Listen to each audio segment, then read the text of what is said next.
নমস্কার সকলকে। আজকের রেসিপি একদম সিম্পলভাবে দারুণ স্বাদের ছোট আলুর দম।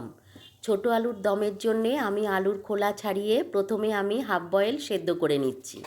অল্প লবণ দিয়ে সেদ্ধটা করে নেব। এবার আমি দম রান্না করার জন্য কড়া বসিয়ে প্রথমে তেল গরম করে নিলাম। দিলাম জিরে, তেজপাতা, গরম মশলা, ফোড়ন। এবার আমি দুটো কুচনো পেঁয়াজ দিয়ে দিলাম। পেঁয়াজটাকে আমি সোনালি করে ভেজে নেব। দয়া করে আপনারা পুরো ভিডিওটা দেখতে থাকুন। এবার আমি 4টে কাঁচা লঙ্কা কুচি দিয়ে দিলাম। কাঁচা লঙ্কা কুচিটাকেও একটু ভালো করে ভেজে নিলাম পেঁয়াজের সাথে। দিলাম 1 চামচ করে আদা রসুনের পেস্ট। আদা রসুনের পেস্টটা ভালো করে ভেজে নেব যেন কাঁচা গন্ধ না থাকে। দিলাম পরিমাণ মতন লবণ। এবার দিলাম গুঁড়ো মশলা, লঙ্কার গুঁড়ো, হলুদ গুঁড়ো, জিরের গুঁড়ো, ধনের গুঁড়ো, অল্প জল দিয়ে ভালো করে কষিয়ে নিলাম। দিলাম একটা বড় সাইজের টমেটো পেস্ট। টমেটোটাকেও ভালো করে মশলার সাথে নাড়াচাড়া করে ঢাকা দিয়ে সেদ্ধ করে নিলাম। মশলা থেকে তেল উঠে গেছে, মশলা কষে গেছে। এবার আমি বয়েল করা আলুগুলোকে দিয়ে দিলাম।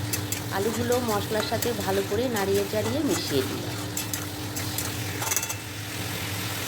রুটি, পরোটা সবের সাথে রাত্রিরে এই আলুর দম এখন শীতকালে দারুণ ভালো লাগে খেতে।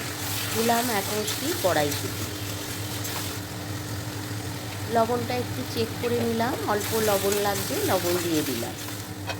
ঢাকা চাপা করে করে মশলার সাথে আলু, কড়াইশুঁটি ভালো করে কষিয়ে নিলাম। এবার আমি ঝোলের জন্য পরিমাণ মতন জল দিয়ে দিলাম।